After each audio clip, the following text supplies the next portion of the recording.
Assalomu alaykum.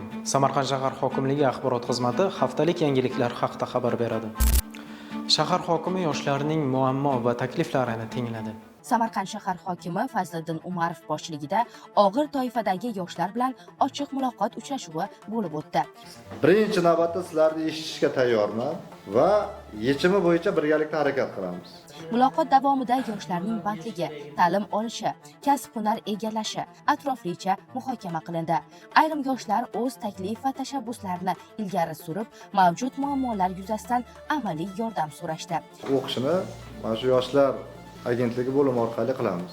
Shahar hokimi har bir murojaatni alohida tinglab, muammolarni hal etish bo'yicha mas'ul tashkilot va mutasaddilarga aniq topshiriqlar berdi.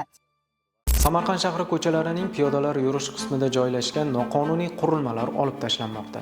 Bu yerda tadbirkor tomonidan savdo konteynerlari piyodalar yo'lagiga hamda avtomobillar harakatlanadigan yo'llarga noqonuniy ravishda o'rnatilganligining guvohi bo'lib turibmiz. Mazkur holat fuqarolarning erkin harakatlanishiga to'sqinlik qilib, piyodalar hamda haydovchilar uchun noqulaylik va xavfli vaziyatlarni yuzaga keltirmoqda. Ushbu holatlarning oldini olish va piyodalar yo'laklarini asl holatiga qaytarish hamda fuqarolar uchun xavfsiz va qulay sharoit yaratish maqsadida Samarqand shahar obodonlashtirish boshqarmasi tomonidan zarur chora-tadbirlar ko'rilmoqda.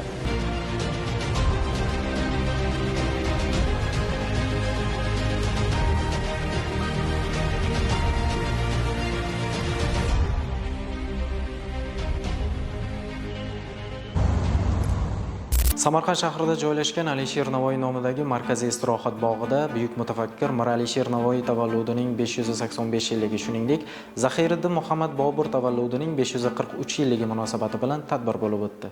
Tadbirda davlat va jamoat tashkilotlari vakillari, professor o'qituvchilar, yozuvchi va shoirlar, shuningdek, talaba yoshlar hamda o'quvchilar faol ishtirok etdi.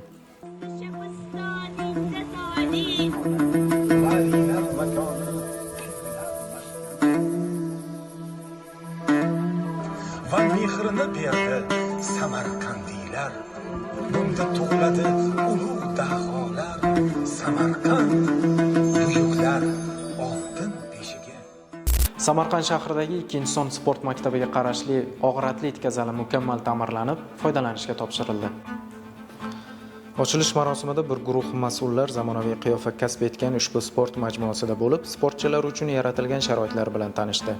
Unda so'z olganlar tashabbusli byudjet mablag'lari hisobidan rekonstruksiya qilingan majmuada sportchilar uchun barcha sharoitlar yaratilganligini ta'kidlab, kelgusida bu yerdan nufuzli musobaqalar g'oliblari yetishib chiqishiga ishonch bildirishdi. Bizda hozircha shular, kelgusi dasturlarimizda ko'rishguncha salomat bo'ling.